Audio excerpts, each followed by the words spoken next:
Dracula by Bram Stoker. Chapter 21. Dr. Seward's Diary. 3 October. Let me put down with exactness all that happened, as well as I can remember, since last I made an entry. Not a detail that I can recall must be forgotten. In all calmness, I must proceed. When I came to Renfield's room, I found him lying on the floor on his left side, in a glittering pool of blood. When I went to move him, it became at once apparent that he had received some terrible injuries. There seemed none of the unity of purpose between the parts of the body which marks even lethargic sanity. As the face was exposed, I could see that it was horribly bruised, as though it had been beaten against the floor. Indeed, it was from the face wounds that the pool of blood originated. The attendant who was kneeling beside the body said to me as we turned him over, "I think, sir, his back is broken. See, both his right arm and leg and the whole side of his face are paralyzed." How such a thing could have happened puzzled the attendant beyond measure. He seemed quite bewildered, and his brows were gathered in as he said, "I can't understand the two things. He could mark his face like that by beating his own head on the floor. I saw a young woman do it once at the Eversfield Asylum, before anyone could lay hands on her, and I suppose he might have broken his neck by falling out of bed, if he got in an awkward link. But for the life of me, I can't imagine how the two things occurred. If his back was broke, he couldn't beat his head, and if his head was like that before the fall out of bed, there would be marks of it." I said to him, "Go to Dr. Van Helsing and ask him to kindly come here at once. I want him without an instant's delay." The man ran off, and within a few minutes the professor, in his dressing gown and slippers, appeared. When he saw Renfield on the ground, he looked keenly at him a moment, and then turned to me. I think he recognized my thought in my eyes, for he said very quietly, manifestly for the ears of the attendant, "Ah, a sad accident. He will need very careful watching and much attention. I shall stay with you myself, but I shall first dress myself. If you will remain, I shall in a few minutes join you." The patient was now breathing stertorously, and it was easy to see that he had suffered some terrible injury. Van Helsing returned with extraordinary celerity, bearing with him a surgical case. He had evidently been thinking, and had his mind made up, for almost before he looked at the patient, he whispered to me, "Send the attendant away. We must be alone with him when he becomes conscious, after the operation." I said, "I think that you will do now, Simmons. We have done all that we can at present. You had better go to your rounds, and Dr. Van Helsing will operate. Let me know instantly if there be anything unusual anywhere." The man withdrew, and we went into a strict examination of the patient. The wounds of the face were superficial. The real injury was a depressed fracture of the skull, extending right up through the motor area. The professor thought a moment and said, "We must reduce the pressure and get back to normal conditions as far as can be. The rapidity of the suffusion shows the terrible nature of his injury. The whole motor area seems affected. The suffusion of the brain will increase quickly, so we must trephine at once, or it may be too late." As he was speaking, there was a soft tapping at the door. I went over and opened it, and found in the corridor without Arthur and Quincey in pajamas and slippers. The former spoke. "I heard your man call up Dr. Van Helsing and tell him of an accident. So I woke Quincy, or rather called for him, as he was not asleep. Things are moving too quickly and too strangely for sound sleep for any of us these times. I've been thinking that tomorrow night we'll not see things as they have been. We'll have to look back and forward a little more than we have done. May we come in? I nodded and held the door open till they entered. Then I closed it again. When Quincy saw the attitude and state of the patient, and noted the horrible pool on the floor, he said softly, "My God, what happened to him? Poor devil." I told him briefly, and added that we expected he would recover consciousness after the operation, for a short time at all events. He went at once and sat down on the edge of the bed, with Godalming beside him. We all watched in patience. "We shall wait," said Van Helsing, "just long enough to fix the best spot for trephining, so that we may most quickly and perfectly remove the blood clot, for it is evident that the hemorrhage is increasing." The minutes during which we waited passed with fearful slowness. I had a horrible sinking in my heart, and from Van Helsing's face I gathered that he felt some fear or apprehension as to what was to come. I dreaded the words Renfield might speak. I was positively afraid to think. But the conviction of what was coming was on me, as I have read of men who have heard the death watch. The poor man's breathing came in uncertain gasps. Each instant he seemed as though he would open his eyes and speak, but then would follow a long stertorous breath, and he would relapse into a more fixed insensibility. Inured as I was to sick beds and death, this suspense grew and grew upon me. I could almost hear the beating of my own heart, and the blood surging through my temples sounded like blows from a hammer. The silence finally became agonizing. I looked at my companions, one after another, and saw from their flushed faces and damp brows that they were enduring equal torture.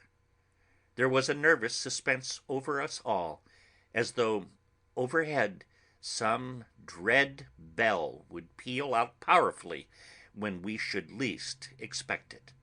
At last there came a time when it was evident that the patient was sinking fast. He might die at any moment. I looked up at the professor and caught his eyes fixed on mine. His face was sternly set as he spoke. "There is no time to lose. His words may be worth many lives.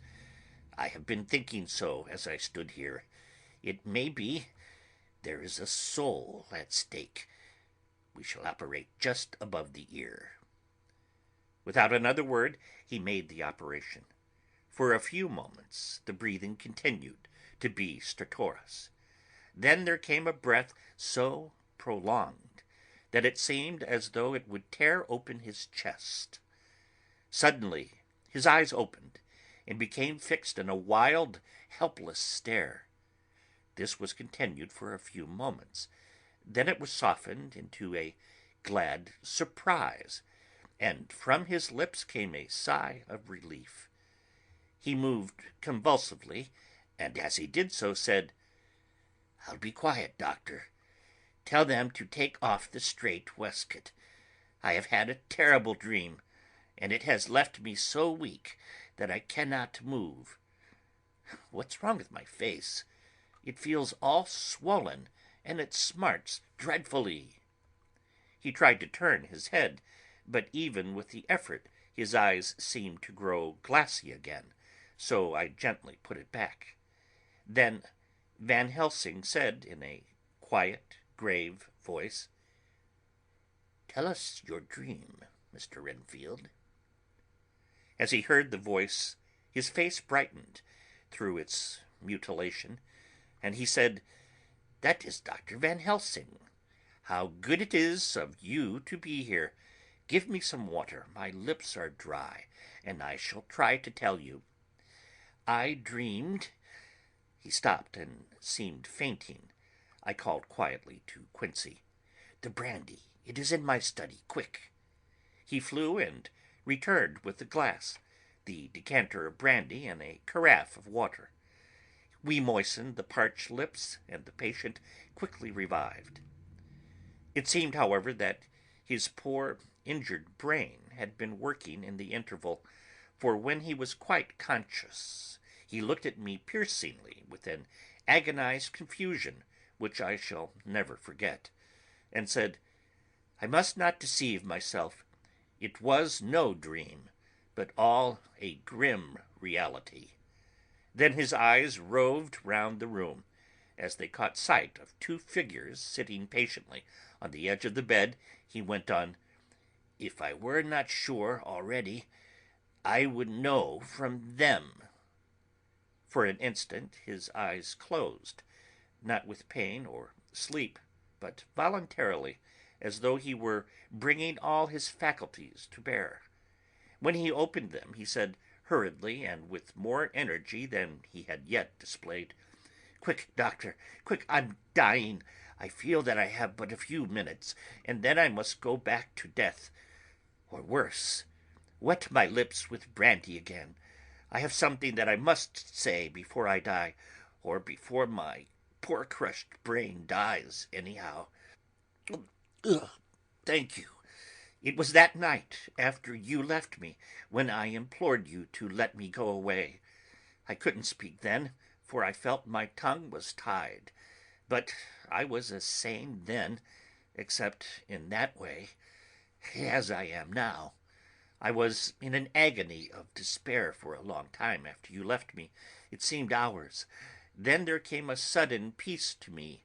My brain seemed to become cool again, and I realized where I was. I heard the dogs bark behind our house, but not where he was." As he spoke, Van Helsing's eyes never blinked, but his hand came out and met mine and gripped it hard. He did not, however, betray himself. He nodded slightly and said, "Go on," in a low voice. Renfield proceeded. "He came up to the window in the mist, as I had seen him often before, but he was solid then, not a ghost, and his eyes were fierce like a man's when angry. He was laughing with his red mouth. The sharp white teeth glinted in the moonlight when he turned to look back over the belt of trees to where the dogs were barking. I wouldn't ask him to come in at first, though I knew he wanted to, just as he had wanted all along. Then he began promising me things, not in words, but by doing them." He was interrupted by a word from the professor. "How?"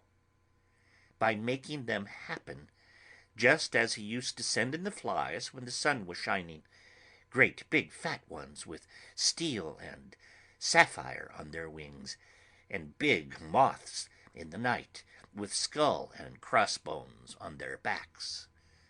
Van Helsing nodded to him as he whispered to me unconsciously, "The Acherontia atropos of the Sphinges, what you call the death's head moth." The patient went on without stopping.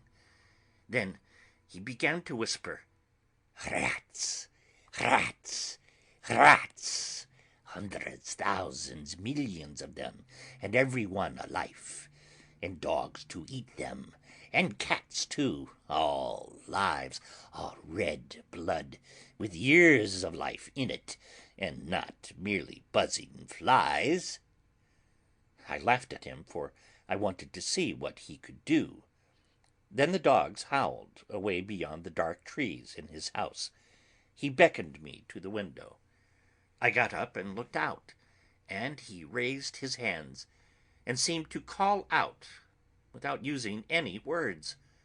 A dark mass spread over the grass, coming on like the shape of a flame of fire, and then he moved the mist to the right and left, and I could see that there were thousands of rats, with their eyes blazing red, like his, only smaller. He held up his hand, and they all stopped, and I thought he seemed to be saying, "All these lives will I give you, aye, and many more and greater, through countless ages, if you will fall down and worship me." And then a red cloud, like the color of blood, seemed to close over my eyes, and before I knew what I was doing, I found myself opening the sash and saying to him, "Come in, Lord and Master." The rats were all gone, but he slid into the room through the sash, though it was only open an inch wide, just as the moon herself has often come in through the tiniest crack, and has stood before me in all her size and splendor.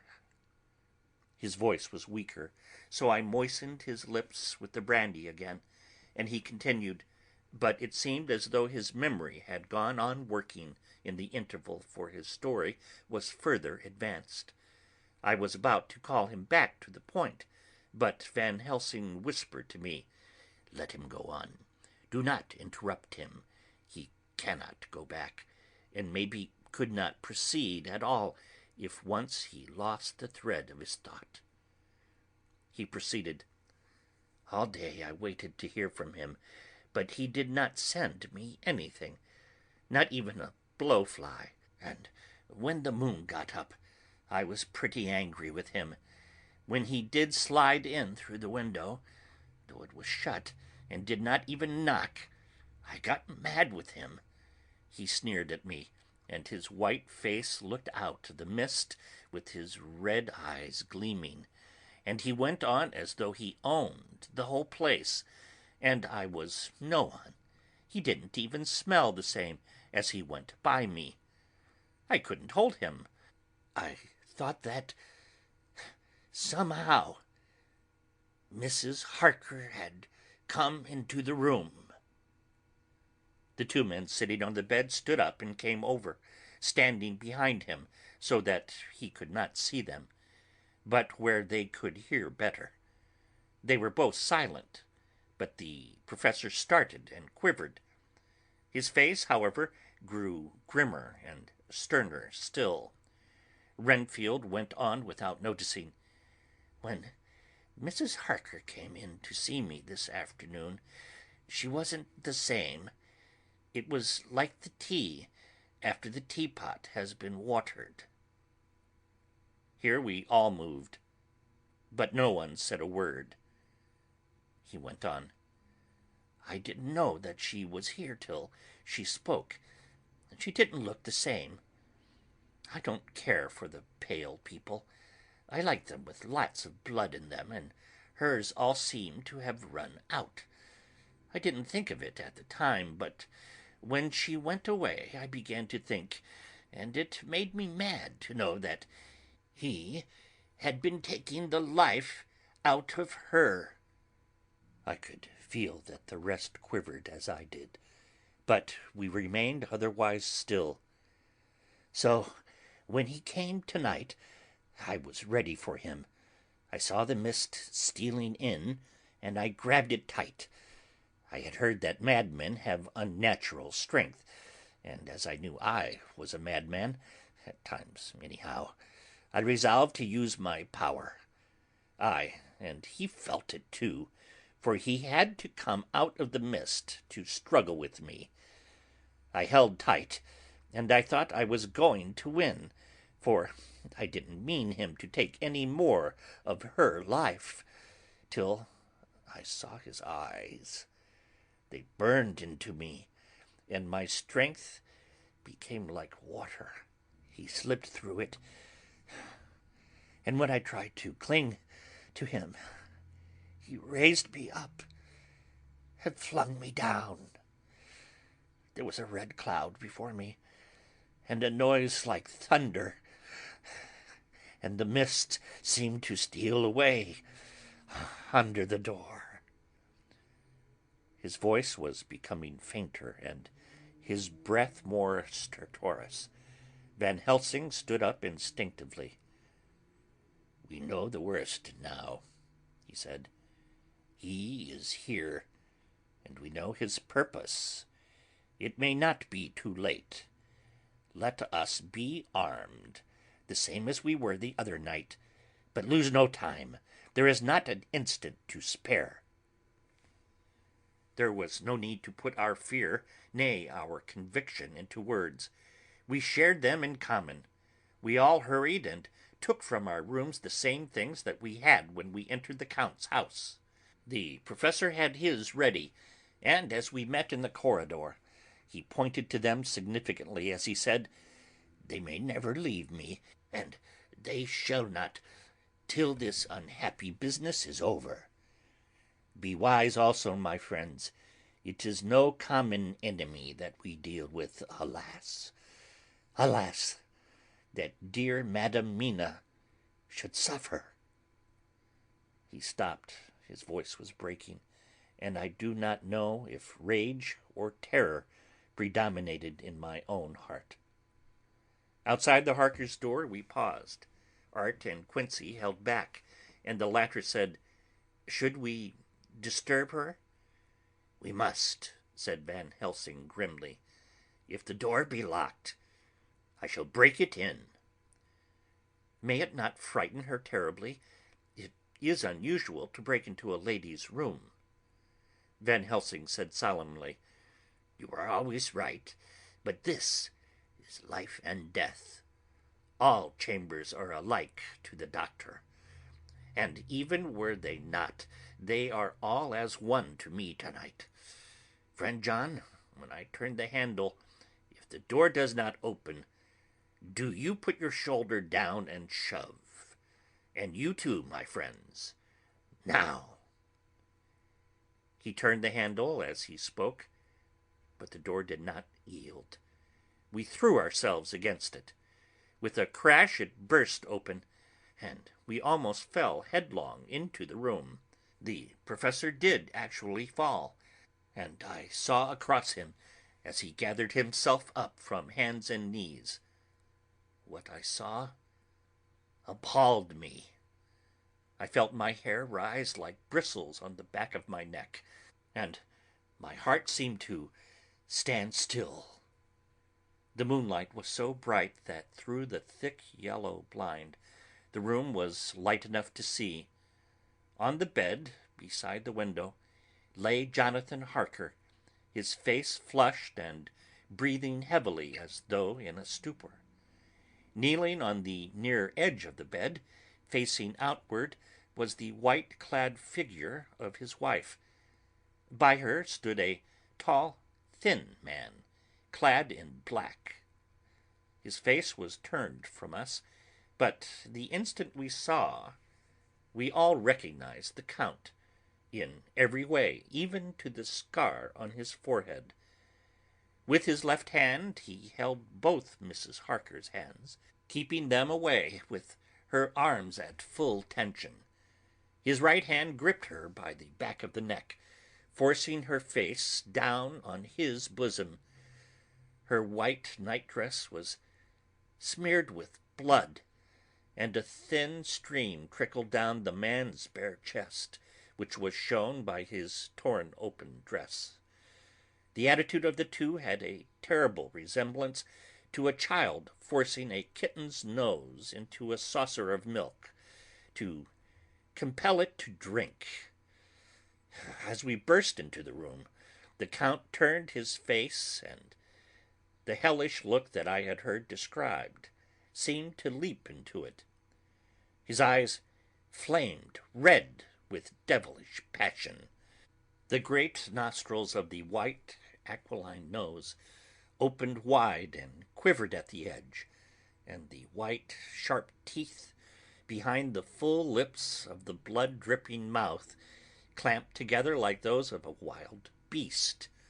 With a wrench which threw his victim back upon the bed as though hurled from a height, he turned and sprang at us. But by this time the Professor had gained his feet and was holding towards him the envelope which contained the sacred wafer. The Count suddenly stopped, just as poor Lucy had done outside the tomb, and cowered back. Further and further back he cowered, as we, lifting our crucifixes, advanced. The moonlight suddenly failed, as a great black cloud sailed across the sky, and when the gaslight sprang up under Quincy's match, we saw nothing but a faint vapor.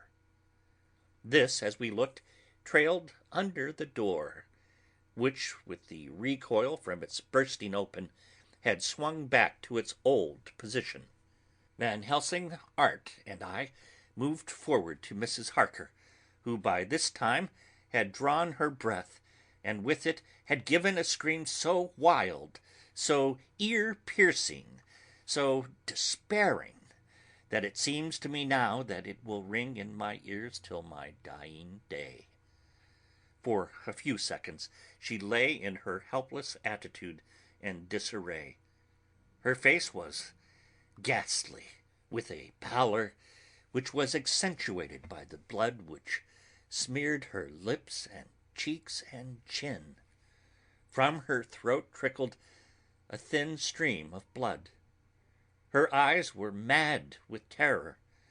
Then she put before her face her poor crushed hands, which bore on their whiteness the red mark of the Count's terrible grip, and from behind them came a low, desolate wail which made the terrible scream seem only the quick expression of an endless grief.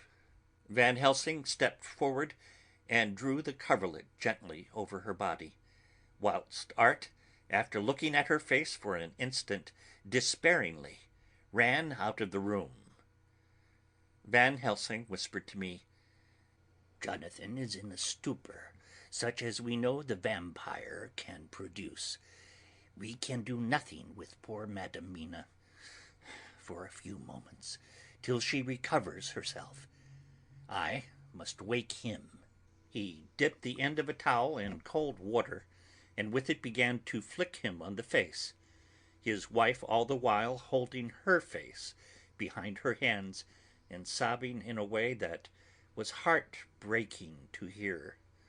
I raised the blind and looked out of the window. There was much moonshine, and as I looked I could see Quincey Morris run across the lawn and hide himself in the shadow of a great yew tree. It puzzled me to think why he was doing this. But at the instant I heard Harker's quick exclamation as he woke to partial consciousness and turned to the bed. On his face, as there might well be, was a look of wild amazement. He seemed dazed for a few seconds, and then full consciousness seemed to burst upon him all at once, and he started up. His wife was aroused by the quick movement, and turned to him with her arms stretched out, as though to embrace him. Instantly, however, she drew them in again, and putting her elbows together, held her hands before her face, and shuddered till the bed beneath her shook. "In God's name, what does this mean?" Harker cried out. "Dr. Seward, Dr. Van Helsing, what is it? What has happened? What is wrong? Mina, dear, what is it? What does that blood mean? My God, has it come to this?" And raising himself to his knees, he beat his hands wildly together. "Good God, help us! Help her! Oh, help her!" With a quick movement, he jumped from bed and began to pull on his clothes, all the man in him awake at the need for instant exertion. "What has happened? Tell me all about it," he cried without pausing. "Dr. Van Helsing, you love Mina, I know. Oh, do something to save her. It cannot have gone too far yet. Guard her while I look for him." His wife, through her terror and horror and distress, saw some sure danger to him. Instantly forgetting her own grief, she seized hold of him and cried out, "No, no, Jonathan, you must not leave me. I have suffered enough tonight, God knows, without the dread of his harming you. You must stay with me, stay with these friends who will watch over you." Her expression became frantic as she spoke, and he yielding to her, she pulled him down sitting on the bedside, and clung to him fiercely. Van Helsing and I tried to calm them both. The professor held up his golden crucifix, and said with wonderful calmness, "Do not fear, my dear. We are here, and whilst this is close to you, no foul thing can approach. You are safe for tonight, and we must be calm and take counsel together." She shuddered and was silent, holding down her head on her husband's breast. When she raised it, his white night-robe was stained with blood where her lips had touched, and where the thin open wound in the neck had sent forth drops. The instant she saw it, she drew back, with a low wail, and whispered, amidst choking sobs, "Unclean, unclean! I must touch him or kiss him no more. Oh, that it should be that it is I who am now his worst enemy, and whom he may have most cause to fear." To this he spoke out resolutely, "Nonsense, Mina. It is a shame to me to hear such a word. I would not hear it of you, and I shall not hear it from you. May God judge me by my deserts, and punish me with more bitter suffering than even this hour, if by any act or will of mine anything ever come between us." He put out his arms and folded her to his breast, and for a while she lay there sobbing. He looked at us over her bowed head, with eyes that blinked damply above his quivering nostrils. His mouth was set as steel. After a while her sobs became less frequent and more faint, and then he said to me, speaking with a studied calmness which I felt tried his nervous power to the utmost, "And now, Dr. Seward, tell me all about it. Too well I know the broad fact. Tell me all that has been." I told him exactly what had happened, and he listened with seeming impassiveness, but his nostrils twitched and his eyes blazed as I told how the ruthless hands of the Count had held his wife in that terrible and horrid position, with her mouth to the open wound in his breast. It interested me even at that moment to see that whilst the face of white set passion worked convulsively over the bowed head, the hands tenderly and lovingly stroked the ruffled hair. Just as I had finished, Quincey and Godalming knocked at the door. They entered in obedience to our summons. Van Helsing looked at me questioningly. I understood him to mean if we were to take advantage of their coming to divert, if possible, the thoughts of the unhappy husband and wife from each other and from themselves. So, on nodding acquiescence to him, he asked them what they had seen or done, to which Lord Godalming answered, "I could not see him anywhere in the passage, or in any of our rooms. I looked in the study, but though he had been there, he had gone. He had, however—" He stopped suddenly, looking at the poor drooping figure on the bed. Van Helsing said gravely, "Go on, friend Arthur. We want here no more concealments. Our hope now is in knowing all. Tell freely." So Art went on. He had been there, and though it could only have been for a few seconds, he made rare hay of the place. All the manuscript had been burned, and the blue flames were flickering amongst the white ashes. The cylinders of your phonograph, too, were thrown on the fire, and the wax had helped the flames. Here I interrupted. Thank God there is the other copy in the safe. His face lit for a moment, but fell again as he went on. I ran downstairs then, but could see no sign of him. I looked into Renfield's room, but there was no trace there, except... Again he paused. "Go on," said Harker hoarsely. So he bowed his head and, moistening his lips with his tongue, added, "Except that the poor fellow is dead." Mrs. Harker raised her head, looking from one to the other of us. She said solemnly, "God's will be done." I could not but feel that art was keeping back something. But as I took it that it was with a purpose, I said nothing. Van Helsing turned to Morris and asked, "And you, friend Quincey, have you any to tell?" "A little," he answered. "It may be much eventually, but at present I can't say. I thought it well to know, if possible, where the Count would go when he left the house. I did not see him, but I saw a bat rise from Renfield's window and flap westward. I expected to see him in some shape go back to Carfax, but he evidently sought some other lair. He will not be back tonight, for the sky is reddening in the east, and the dawn is close. We must work tomorrow." He said the latter through his shut teeth. For a space of perhaps a couple of minutes there was silence, and I could fancy that I could hear the sounds of our hearts beating. Then Van Helsing said, placing his hand tenderly on Mrs. Harker's head, "And now, Madam Mina, poor dear Madam Mina, tell us exactly what happened.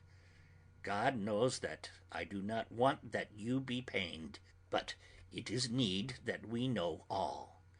For now more than ever has all work to be done quick and sharp, and in deadly earnest. The day is close to us that must end all, if it may be so, and now is the chance that we may live and learn." The poor dear lady shivered, and I could see the tension of her nerves as she clasped her husband closer to her and bent her head lower and lower still on his breast.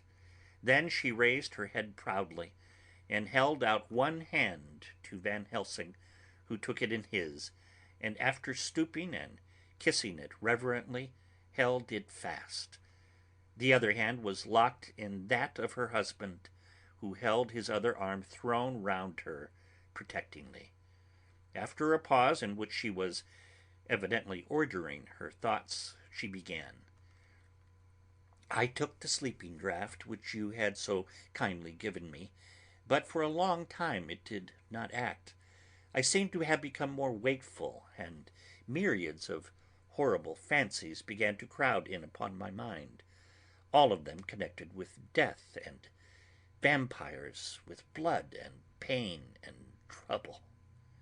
Her husband involuntarily groaned as she turned to him and said lovingly, "Do not fret, dear. You must be brave and strong, and help me through this horrible task. If you only knew what an effort it is to me to tell of this fearful thing at all, you would understand how much I need your help. Well, I saw I must try to help the medicine to its work with my will, if it was to do me any good, so I resolutely set myself to sleep. Sure enough, sleep must soon have come to me, for I remember no more. Jonathan coming in had not waked me, for he lay by my side when next I remember. There was in the room the same thin white mist that I had noticed before, but I forgot now, if you know of this. You will find it in my diary, which I shall show you later.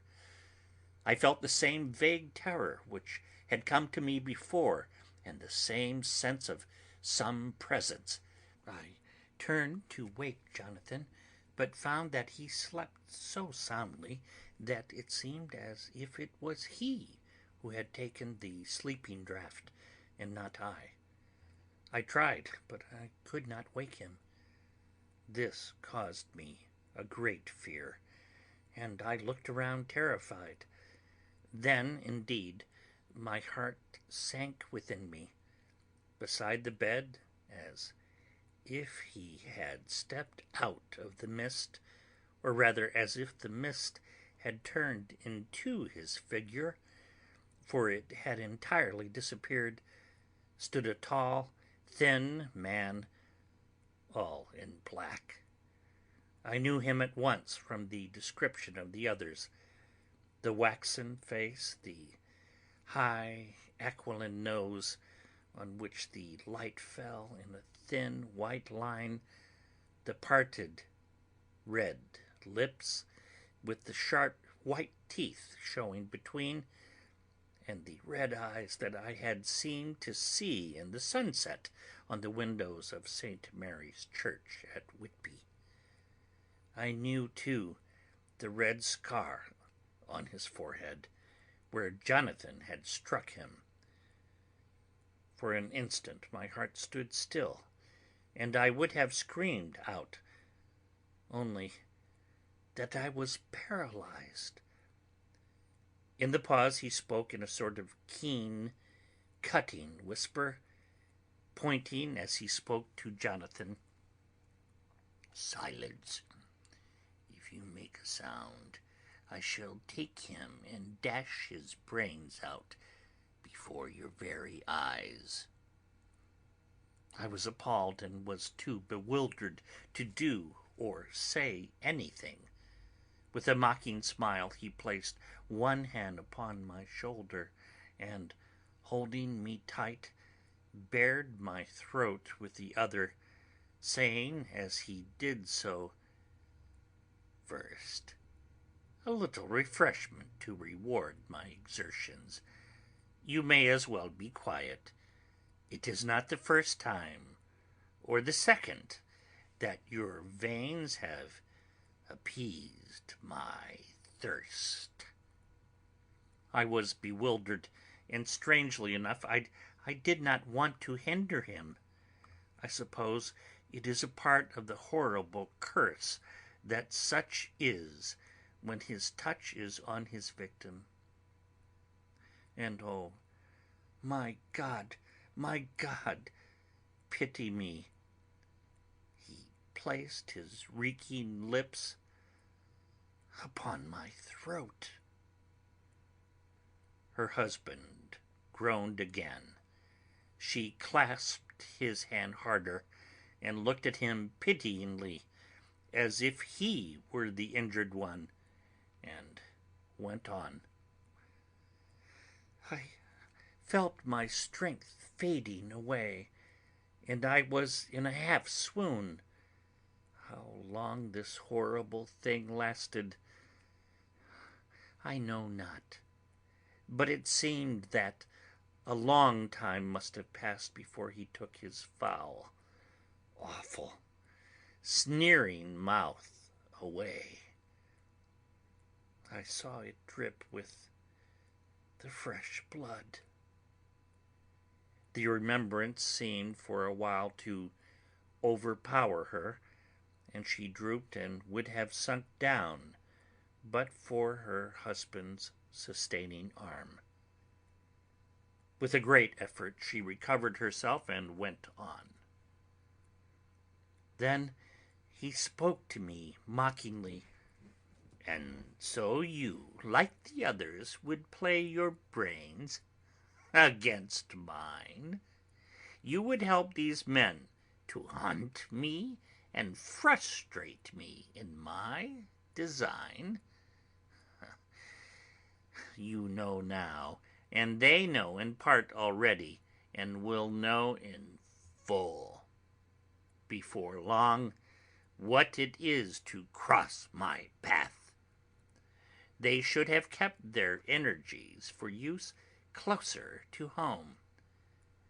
Whilst they played wits against me, against me, who commanded nations, and intrigued for them, and fought for them hundreds of years before they were born. I was countermining them. And you, their best beloved one, are now to me flesh of my flesh, blood of my blood, kin of my kin, my bountiful wine press for a while, and shall be later on my companion and my helper.